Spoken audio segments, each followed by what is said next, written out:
नमस्कार, स्वागत आप सभी का। आप देख रहे हैं सुबह 9 बजे। मैं हूं प्रीति। शुरुआत सुर्खियों के साथ। छत्तीसगढ़ के सुकमा में नक्सलियों के खिलाफ बड़ी कामयाबी। सुरक्षा बलों से मुठभेड़ में 15 से 20 नक्सली मार गिराने का दावा। 5 जवान गंभीर रूप से घायल। तमिलनाडु के अंदरूनी इलाकों में लगातार बारिश से बिगड़े हालात। तटीय इलाकों में भी भारी बारिश की चेतावनी। चेन्नई और पुदुचेरी में महामारी से निपटना बड़ी चुनौती। विदेश मंत्री सुषमा स्वराज ने पाकिस्तान के साथ संबंध सुधारने पर दिया जोर। सरताज अजीज से की मुलाकात। हार्ट ऑफ एशिया सम्मेलन से इतर नवाज शरीफ से मिलेंगी आज। भारत और अमेरिका ने की जलवायु परिवर्तन पर बातचीत। पेरिस में प्रकाश जावड़ेकर से मिले अमेरिकी विदेश मंत्री जॉन केरी। बराक ओबामा ने प्रधानमंत्री नरेंद्र मोदी से फोन पर की बात। कंधार एयरपोर्ट पर आतंकी हमला। सुरक्षा बलों ने 10 तालिबानी आतंकियों को मार गिराया। निशाने पर था अफगानी नाटो सैन्य शिविर।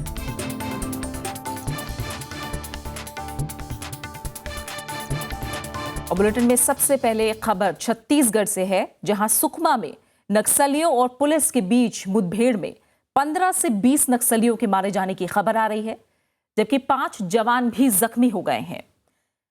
घायलों को इलाज के लिए रायपुर के एक अस्पताल में भर्ती कराया गया है। जो खबर मिल रही है उसके मुताबिक पुलिस को सूचना मिली थी कि सुकमा के किस्टानाम थाना क्षेत्र में बड़ी तादाद में नक्सली जुटे हैं। पुलिस ने इलाके को घेर लिया है। नक्सलियों ने एसटीएफ और डीआरजी के जवानों पर फायरिंग करनी शुरू कर दी। इसके बाद दोनों तरफ से जबरदस्त गोलीबारी हुई।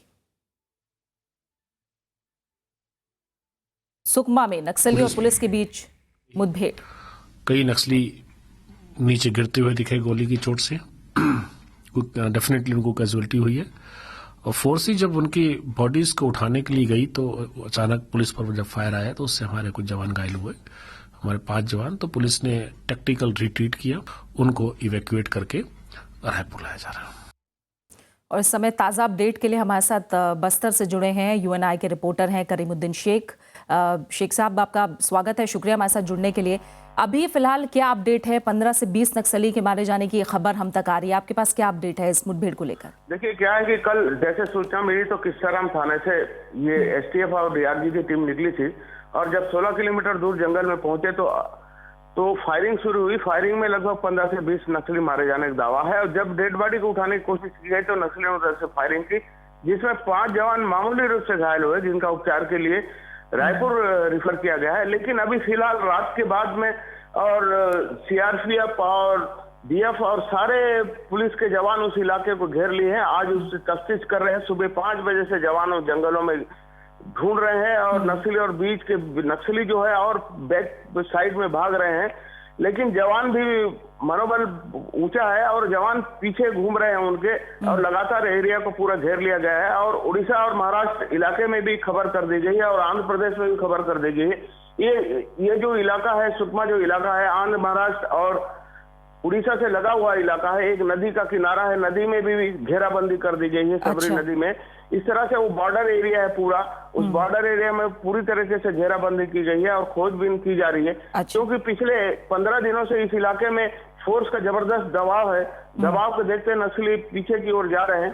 स्थिति को देखते हुए नक्सली भी घबराए हुए हैं और जो मुठभेड़ हुई है उसमें 15 से 20 नक्सली मारे जाने की खबर है और पुलिस छानबीन कर रही है और लगातार गश्त कर रही है। आप कह रहे हैं ऑपरेशन अभी भी जारी है, लगातार छानबीन की जा रही है और शव अभी तक कोई बरामद किसी नक्सली का नहीं हुआ है, ये आप बता रहे हैं? हाँ जी। तो कितने नक्सली मौजूद हैं फिलहाल, इसकी खबर मिल रही है? उसके इस इलाके में 150 से 200 तक नक्सली मौजूद है, जिसमें स्थानीय लोग भी हैं। अच्छा जी।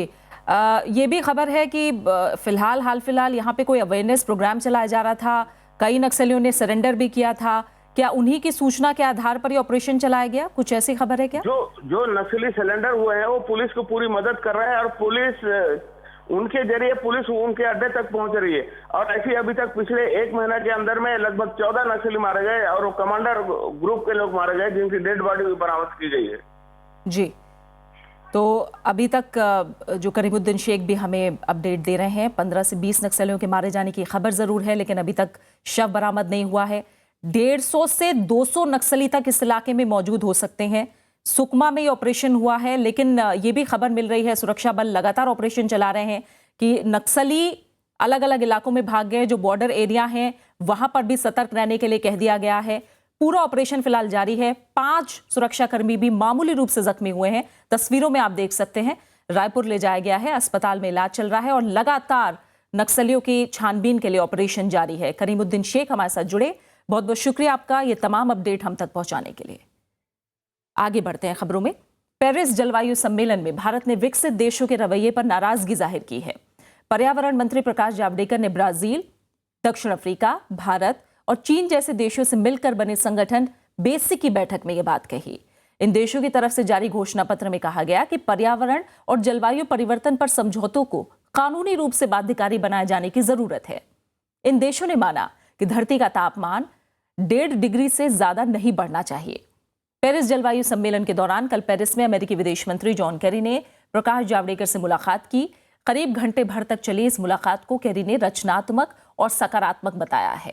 केरी की तरफ से जारी बयान में भारतीय शिष्टमंडल के अच्छे प्रयास की सराहना की गई है। बाद में जावड़ेकर ने कहा कि जलवायु परिवर्तन समझौते को लेकर सहमति तक पहुंचने के लिए दोनों देशों की तरफ से किए गए कई प्रयासों पर चर्चा की गई है। इससे पहले कल अमेरिकी राष्ट्रपति बराक ओबामा ने पेरिस में जलवायु परिवर्तन पर चल रही बातचीत में हुई प्रगति पर चर्चा के लिए प्रधानमंत्री नरेंद्र मोदी को फोन किया। दोनों नेताओं ने जलवायु परिवर्तन के मुद्दे पर मजबूत समझौते की जरूरत पर जोर दिया है। पेरिस में पिछले हफ्ते ओबामा ने जलवायु परिवर्तन शिखर सम्मेलन से इतर प्रधानमंत्री नरेंद्र मोदी से मुलाकात की थी। व्हाइट हाउस के प्रवक्ता जोश अर्नेस्ट ने बताया कि ओबामा अपने चीनी समकक्ष से भी बात करेंगे। ओबामा ने एक दिन पहले ब्राजील के राष्ट्रपति के साथ भी बातचीत की थी। इस सम्मेलन में 180 से ज्यादा देश जलवायु परिवर्तन पर समझौते की कोशिश कर रहे हैं। Action from developing world depends upon, to a much extent, finance and technology support from developed world. But actually, world was expected to mobilize $100 billion up to 2020, but it has not made much headway. पश्चिम बंगाल की मुख्यमंत्री ममता बनर्जी ने national Herald मामले में कांग्रेस अध्यक्ष सोनिया गांधी का समर्थन किया है। उन्होंने कल प्रधानमंत्री नरेंद्र मोदी से मुलाकात के बाद कहा कि सोनिया गांधी को अदालत में पेश होने के लिए कहा जाना उन्हें अच्छा नहीं लगा। प्रधानमंत्री से मुलाकात के दौरान उन्होंने पश्चिम बंगाल की उपेक्षा किए जाने का मुद्दा भी उठाया।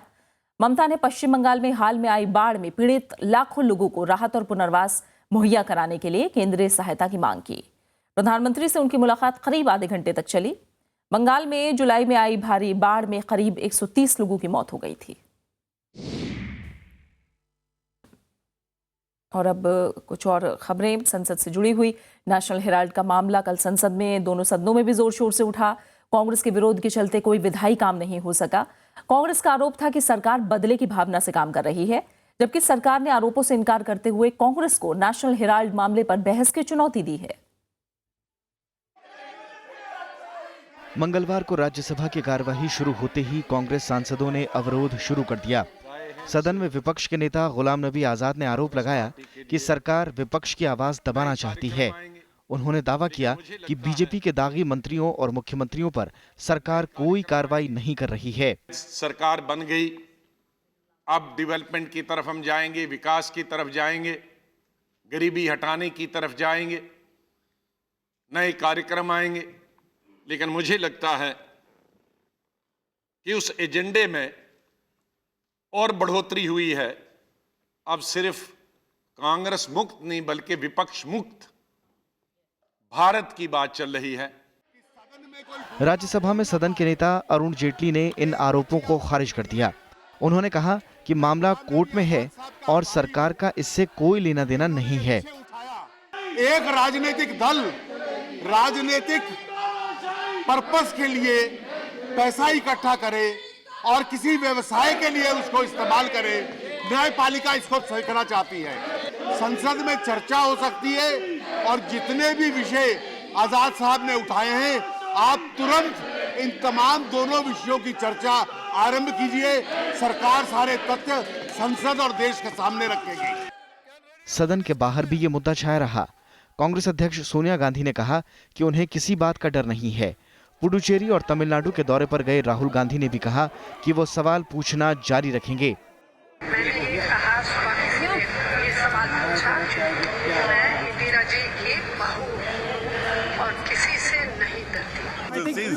do this type of vendetta politics and make me stop asking questions about what I've been asking. I'm going to put pressure on the government and I'm going to continue to do my job. Lok Sabha में भी यही स्थिति रही। प्रश्नकाल शुरू होते ही कांग्रेस सदस्य अवरोध करने लगे और इस वजह से कार्यवाही में बार-बार गतिरोध आया। टीएमसी ने भी आरोप लगाया कि सरकार बदले की भावना से काम कर रही है, इसलिए सदन की कार्यवाही नहीं चल रही है। कृति मिश्रा के साथ प्रणव गोस्वामी, राज्यसभा टीवी। यूथ कांग्रेस के कार्यकर्ताओं ने भी कल नेशनल हेराल्ड मामले में विरोध प्रदर्शन किया। कार्यकर्ताओं ने प्रधानमंत्री निवास के बाहर नारेबाजी की। कार्यकर्ताओं का कहना है कि इस मामले में जानबूझकर कांग्रेस अध्यक्ष सोनिया गांधी और उपाध्यक्ष राहुल गांधी को परेशान किया जा रहा है। हाथों में बैनर लेकर कार्यकर्ताओं ने सरकार से मांग की कि वो नेशनल हेराल्ड मामले में झूठी कार्रवाई बंद करें। नेशनल हेराल्ड मामले में कांग्रेस अध्यक्ष सोनिया गांधी और उपाध्यक्ष राहुल गांधी को 19 दिसंबर को कोर्ट में पेश होना होगा। इस मामले में सोनिया और राहुल के साथ 7 आरोपी हैं। सोनिया गांधी के वकील अभिषेक मनु सिंघवी ने कहा कि उनके मुवक्किल कोर्ट के सामने पेश होने को तैयार हैं। नेशनल हेराल्ड मामले में कांग्रेस अध्यक्ष सोनिया गांधी और उपाध्यक्ष राहुल गांधी को फौरी राहत मिल गई है। कोर्ट ने उन्हें मंगलवार को पेशी से छूट देते हुए 19 दिसंबर को दोपहर 3 बजे पेश होने का निर्देश दिया है। इस अश्योरेंस पर इस विश्वास दिलाया जो इन्होंने कोर्ट को, जिसको कोर्ट ने लिखा है ऑर्डर में कि the court directs all the accused to be present on 19th, तो 19th को 3 बजे सब उपस्थित रहेंगे। इससे पहले दिल्ली हाई कोर्ट ने सोमवार को समन रद्द करने की उनकी याचिका खारिज कर दी थी। कोर्ट ने निजी पेशी से छूट देने से भी मना कर दिया था। हमारा मानना है कि कानून के आधार पे हमारा अत्यंत पुरजोर मजबूत केस है। हम उसको मजबूती से सभी विभिन्न कानूनी फोरम पे रखेंगे। हमें आश्वासन है कि हम इस केस को कानूनी आधार पे जीतेंगे। इस मामले में सोनिया और राहुल के अलावा सुमन दुबे, मोतीलाल वोरा, ऑस्कर फर्नांडिस, सैम पित्रोदा और कंपनी यंग इंडिया लिमिटेड आरोपी हैं। स्वामी का आरोप है कि नेशनल हेराल्ड पर कब्जे के लिए फंड की गड़बड़ी और जालसाजी की गई है। रविंद्र सिंह शौरान, राज्यसभा टीवी। नेशनल हेराल्ड मामले में कांग्रेस के रुख का खामियाजा जीएसटी बिल को भुगतना पड़ सकता है। शीतकालीन सत्र की शुरुआत में सरकार और कांग्रेस के बीच इस मसले पर दूरियां फिर बढ़ती दिख रही हैं, जो बीजेपी के लिए चिंता का सबब है। मंगलवार को संसद के दोनों सदनों में हुए अवरोध ने बीजेपी को चिंता में डाल दिया है। बीजेपी को लगता है कि नेशनल हेराल्ड मामले ने जीएसटी पर उसकी सभी कोशिशों पर पानी फेर दिया है। सोमवार शाम तक बीजेपी को इस बात का इल्म नहीं था कि हेराल्ड मामले पर कांग्रेस अचानक आक्रामक हो जाएगी। जीएसटी पर कांग्रेस को इस हफ्ते सरकार को जवाब देना था। इसी हफ्ते की कार्यसूची में भी इस बिल को रखा गया था, लेकिन अब ये बिल पास होता नजर नहीं आ रहा है। देखिए, ये बहुत गैर जिम्मेवारी रवैया होगा किसी का भी जब रेवेन्यू न्यूट्रल रेट 15% तय हो गया, यानी राज्यों के और केंद्र के सारे टैक्सेस मिलाकर औसतन इतने स्तर पे होंगे, और जिससे कि व्यवसाय को बहुत लाभ मिलेगा, देश को बहुत लाभ मिलेगा। केवल एक राजनीतिक दल के नेताओं पर कोई मुकदमा चले तो देश को उसका खमियाना भुगतना पड़े। अगर कोई राजनीतिक दल ये रवैया ले जाता है तो ये इस देश का दुर्भाग्य होगा। मंगलवार दोपहर तक संसद में गतिरोध तोड़ने में नाकामयाब रहने के बाद बीजेपी ने सफाई भी दी। BJP would like to clarify that we are not in the picture at all. It is entirely a court process. Allegations के बारे में ट्रायल होगा। कांग्रेस पार्टी कंप्लेनेंट की बात कर रही है, लेकिन एलिगेशन क्या है इस पर कुछ नहीं बोल रही। शीतकालीन सत्र में सरकार और बीजेपी के लिए सबसे बड़ी चुनौती जीएसटी बिल पास कराना है। इसके लिए संसद में माहौल भी बन रहा था। प्रधानमंत्री नरेंद्र मोदी ने जीएसटी के मसले पर कांग्रेस अध्यक्ष सोनिया गांधी और पूर्व प्रधानमंत्री मनमोहन सिंह से मुलाकात भी की थी। श्याम सुंदर, राज्यसभा टीवी। बात तमिलनाडु की, जहां अंदरूनी इलाकों में बारिश की वजह से जनजीवन अस्त व्यस्त हो गया है। कन्याकुमारी, तिरुनेलवेली और यूथकुड़ी समेत दक्षिणी जिलों में कल से हो रही भारी बारिश से जहां एक तरफ लोगों की मुश्किलें बढ़ गई हैं, वहीं आने वाले 24 घंटे इन इलाकों के लिए और परेशानी भरे हो सकते हैं। यहां भारी बारिश की आशंका जताई जा रही है। मौसम विभाग ने तिरुनेलवेली, त्रिपुर, करूर, थोनी और डिंडगुल में बाढ़ की चेतावनी दी है। भारी बारिश से पापनासम, सेवलारू बांधों से छोड़े गए पानी के कारण कन्याकुमारी और तिरुनेलवेली के दक्षिणी जिलों में स्थिति और बिगड़ गई है। तमारापरानी नदी में बाढ़ से इसका पानी नजदीकी इलाकों में भर गया है। इलाके में रहने वाले लोगों को सुरक्षित स्थानों पर जाने की चेतावनी दी गई है। इस बीच चेन्नई, कुडलोर और कांचीपुरम में राहत अभियान जोरों पर जारी है। एनडीआरएफ ने तमिलनाडु के बाढ़ प्रभावित चेन्नई समेत कई जिलों से 22,500 से ज्यादा लोगों को सुरक्षित निकाल लिया है।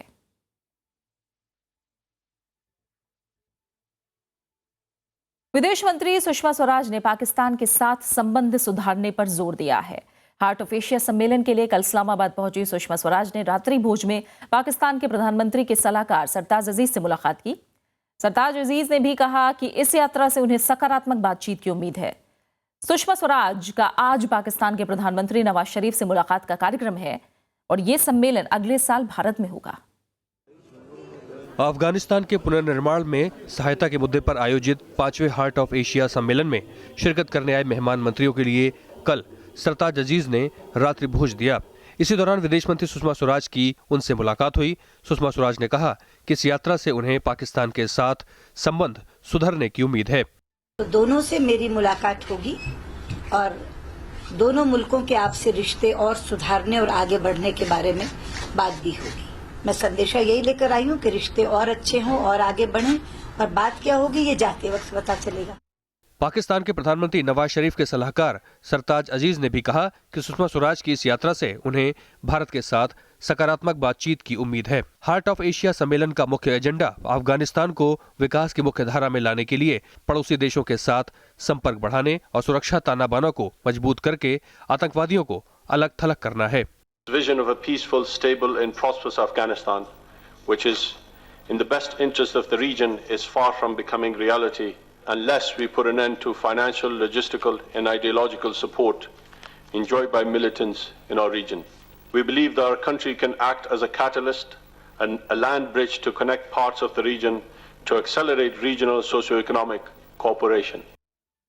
2011 में शुरू की गई इस प्रक्रिया में भारत और पाकिस्तान, चीन, रूस और ईरान समेत 31 देशों और 12 अंतर्राष्ट्रीय संगठनों के प्रतिनिधि हिस्सा ले रहे हैं। भारत को इस प्रक्रिया से जुड़ने से तुर्कमेनिस्तान से भारत तक गैस पाइपलाइन में जुड़ने और मध्य एशिया के साथ सड़क मार्ग से संपर्क बहाल करने का मौका मिल सकता है। TAPI, the Turkmenistan, Afghanistan, Pakistan, India natural gas pipeline can play some role in it. And recently there have been important moves in this direction. And we have just seen the reports that from December 13, the construction work on TAPI pipeline is going to start. विदेश मंत्री का आज पाकिस्तान के प्रधानमंत्री नवाज शरीफ से भी मुलाकात का कार्यक्रम है। साथ ही वो विदेश मामलों के सलाहकार सरताज अजीज के साथ अलग से द्विपक्षीय मुद्दों पर बात करेंगी। राजनीतिक दलों ने भी इस पहल का स्वागत किया है। पाकिस्तान के साथ जल्दबाजी में कोई नतीजा निकलेगा ऐसा कोई नहीं मानता, लेकिन जो भी हम कहना चाहते हैं वह तभी संभव है जब बातचीत की प्रक्रिया शुरू हो जाए। इसीलिए उलझनों से दूर रखते हुए बैंकॉक में पहले NSA और फॉरेन सेक्रेटरी ने बात की और अब विदेश मंत्री सुषमा स्वराज इस्लामाबाद में जाकर प्रधानमंत्री नवाज शरीफ से भी बात करेंगी। राज्यसभा टेलीविजन के लिए कैमरा पर्सन शिव कुमार के साथ दिल्ली से अखिलेश सुमन।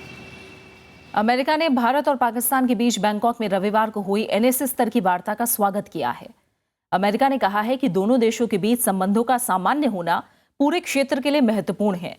अमेरिकी विदेश मंत्रालय के मुताबिक वो तनाव कम करने के लिए भारत और पाकिस्तान के सभी सकारात्मक कदमों का समर्थन करता है।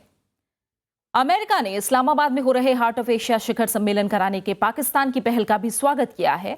इसमें भारत की तरफ से विदेश मंत्री सुषमा स्वराज और अफगानिस्तान के राष्ट्रपति अशरफ गनी समेत कई नेता हिस्सा ले रहे हैं।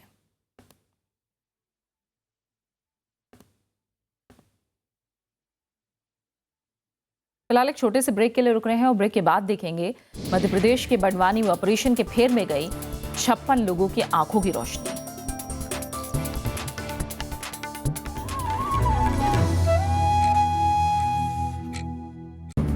आजादी के बाद कैसे बदला परिवेश, कैसे बनी संसद, कैसे उठा देश।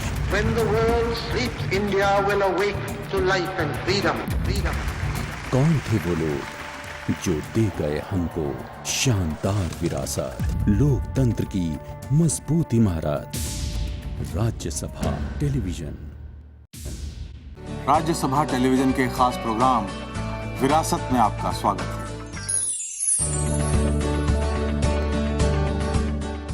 नया कलेवर, नया अंदाज,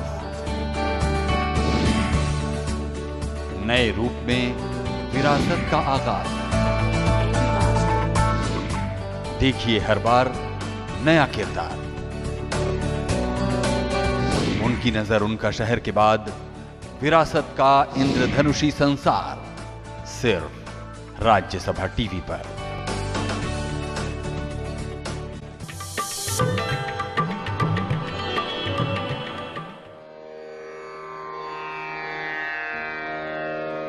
The sacred relics of Buddha were unearthed in Piprava in Uttar Pradesh. Buddhist monks from all over the world visit the National Museum to pay their respects. These charred bone fragments of Buddha are housed in the gold canopy gifted by the royal family of Thailand.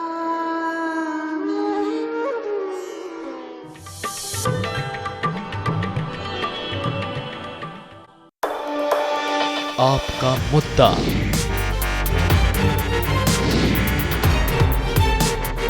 आपका हाथ,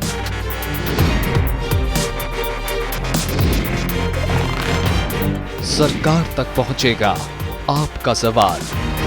Rajya Sabha TV बनेगा आपकी आवाज।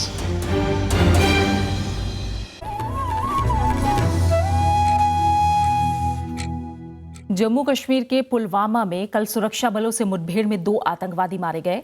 Police के मुताबिक पंपोर शहर के पास सेमपोरा में कल सुरक्षा बलों के साथ आतंकवादियों की मुठभेड़ हुई थी।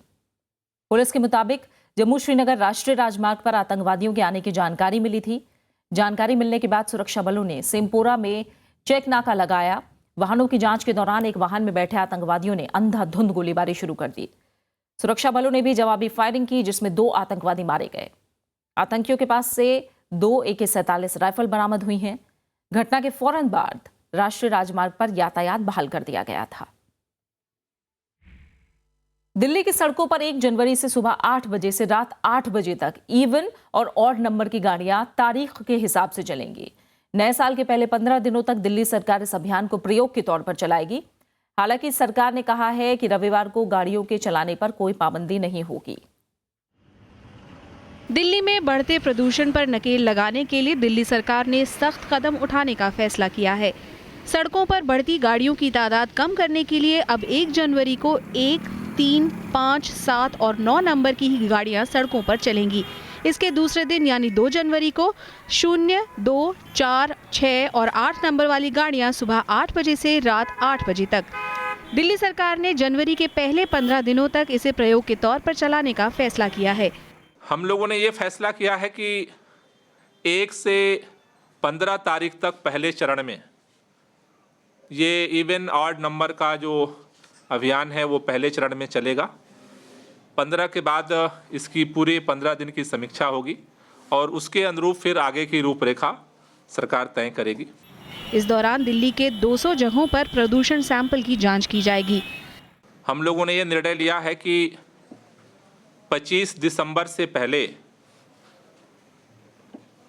हर तरह का जो लोगों के मन में शंका है, सवाल है, उसका एक कंप्लीट ब्लूप्रिंट 25 तारीख से पहले ये ज्वाइंट टीम है ये पब्लिक के सामने रख देगी। फिलहाल ये नियम 2 पहिया वाहनों और दिल्ली में बाहर से आने वाली गाड़ियों पर लागू होगा या नहीं, इसका फैसला लिया जाना बाकी है। अनु दीवान, राज्यसभा टीवी। मध्य प्रदेश के बड़वानी में मरीजों की आंखों की रोशनी जाने का मामला अब तूल पकड़ता जा रहा है। कांग्रेस कार्यकर्ताओं ने कल राज्य की बीजेपी सरकार के खिलाफ जमकर विरोध प्रदर्शन किया। उधर जांच के लिए गए एम्स की टीम का कहना है कि ज्यादातर मरीजों की आंखों की रोशनी वापस आने की कोई उम्मीद नहीं है। इंदौर में 56 मरीजों का इलाज चल रहा है। सभी का मोतियाबिंद का ऑपरेशन हुआ था। मुख्यमंत्री शिवराज सिंह चौहान ने पीड़ितों को 2-2 लाख रुपए का मुआवजा और हर महीने 5,000 रुपए पेंशन का ऐलान किया है। आंखों पर पट्टी बांधे कांग्रेस के कार्यकर्ता राज्य सरकार के खिलाफ विरोध प्रदर्शन कर रहे हैं। आरोप है कि बड़वानी में स्वास्थ्य विभाग की लापरवाही की वजह से 56 मरीजों की रोशनी चली गई। कार्यकर्ता दोषियों के खिलाफ कड़ी कार्रवाई की मांग कर रहे हैं। यही लोकतंत्र और यही हठधर्मिता और यही तानाशाही सरकार के पास कुछ नहीं है। जो कांड करते हैं उनको बख्शा जाता है, पद दिया जाता है, मंत्री बनाया जाता है। बड़वानी के सरकारी शिविर में 16 से 21 नवंबर के बीच 80 मरीजों के मोतियाबिंद का ऑपरेशन हुआ था। ऑपरेशन के बाद 56 मरीजों की आंखों में परेशानी शुरू हो गई। ऑपरेशन कराया बात वहीं ठाई देखता नहीं। ऑपरेशन के बाद से दिखना बंद हो गया? बंद ही जाए, पहले देखता था थोड़ा। मामले सामने आते ही डॉक्टरों ने मरीजों का इलाज करने के बजाय उन्हें इंदौर रेफर कर दिया। केंद्रीय स्वास्थ्य विभाग के निर्देश पर डॉक्टरों की एक टीम ने मरीजों की आंखों की जांच की। जांच के बाद सामने आया कि 56 में से सिर्फ 8 लोगों की आंख की रोशनी ही लौटने की उम्मीद है। ये जो हुआ है एक बड़ी अनफॉर्चुनेट दुखद घटना हुई है। वो जो 3-4 मरीज हैं जो ठीक हो रहे हैं, उनमें से अगर कोई भी दिक्कत हो इनको, तो मैंने इनको बोल दिया है कि आप किसी टाइम भी भेज सकते हैं। मरीज कुछ ऐसा नहीं बोल रहे, पर ये उनको दिख नहीं रहा है। उधर बड़वानी के जिला अधिकारी ने अस्पतालों को अगले आदेश तक सभी ऑपरेशन थिएटर बंद करने का आदेश दिया है। सभी ऑपरेशन थिएटर की जांच होगी और उसके बाद ही इस पर कोई फैसला लिया जाएगा। रोटी सभी बंद करवा दी गई उनको पहले भी, मगर यहाँ से उनके पास तक मैसेज नहीं पहुँच पाया था। हमने पहले ही परसों ही ओटी बंद कर दी थी, मगर उनके पास मैसेज नहीं पहुँच पाया था। और कल स्पष्ट निर्देश दे दिए गए हैं कि सभी ओटी बंद कर दी गई है। जब तक ये ओटी यहाँ पे हमारे प्रोटोकॉल के अनुसार नहीं होती है निर्धारित, तभी तक कोई भी सर्जरी नहीं की जाएगी। राज्य सरकार ने मरीजों के लिए मुआवजे का ऐलान किया है, साथ ही इलाज के पूरे खर्च को उठाने की बात कही है। मामले से जुड़े अधिकारियों के खिलाफ विभागीय कार्रवाई हुई है, लेकिन सवाल ये उठता है कि जिन लोगों की आंखों की रोशनी चली गई उनका क्या होगा। Bureau report, Rajya Sabha TV. खबर अफगानिस्तान से, जहां कंधार एयरपोर्ट पर बीती रात तालिबान आतंकियों ने हमला कर दिया। एएफपी के मुताबिक आतंकी गोलीबारी करते हुए एयरपोर्ट परिसर में घुस गए। तालिबानी एयरपोर्ट परिसर में बने सरकारी घरों और अफगानी नेटो सैन्य शिविरों को निशाना बना रहे थे। सुरक्षा बलों ने आतंकियों को मुंहतोड़ जवाब दिया, जिसमें 10 आतंकियों की मौत हो गई। अफगानिस्तान के राष्ट्रपति अशरफ गनी देश के हालात पर चर्चा के लिए आयोजित हार्ट ऑफ एशिया सम्मेलन में हिस्सा लेने के लिए आज पाकिस्तान जा रहे हैं। इस सम्मेलन से चरमपंथियों के साथ शांति वार्ता की दोबारा बहाली की उम्मीदें जगी थी, लेकिन ठीक एक दिन पहले हुए इस हमले से शांति की कोशिशों को बड़ा झटका लगा है। वहीं नेपाल में मधेसियों के आंदोलन को बड़ा झटका लगा है। राष्ट्रीय मुस्लिम संघर्ष संघ ने मधेसी आंदोलन से खुद को अलग कर लिया है। उनका कहना है कि वो आंदोलनकारियों के साथ नाकेबंदी में हिस्सा नहीं लेंगे, क्योंकि इससे न सिर्फ देश की संप्रभुता खतरे में पड़ गई है, बल्कि देश में मानवीय संकट भी पैदा हो गया है। मुस्लिम संघ ने संयुक्त मधेसी जनतांत्रिक मोर्चा से खुद को अलग करते हुए मधेसियों से अलग शांतिपूर्ण विरोध करने का ऐलान किया है। इस बीच स्थानीय लोगों के साथ झड़प में 4 मधेसी आंदोलनकारी घायल हो गए हैं। नेपाल में नए संविधान के खिलाफ 3 महीने से विरोध प्रदर्शन हो रहे हैं। मधेसी नेताओं का कहना है कि जब तक उनकी मांगे नहीं मानी जाती, वो सीमा पर नाकेबंदी जारी रखेंगे। हालांकि नेपाल सरकार ने संविधान में संशोधन का ऐलान तो कर दिया है, बावजूद इसके मधेसी आंदोलन पर डटे हुए हैं। कांग्रेस अध्यक्ष सोनिया गांधी के आज जन्मदिन के मौके पर प्रधानमंत्री नरेंद्र मोदी ने उन्हें शुभकामनाएं दी हैं। प्रधानमंत्री ने ट्वीट करके सोनिया गांधी के लंबे जीवन और अच्छे स्वास्थ्य की कामना की है। सोनिया गांधी का आज 69वां जन्मदिन है।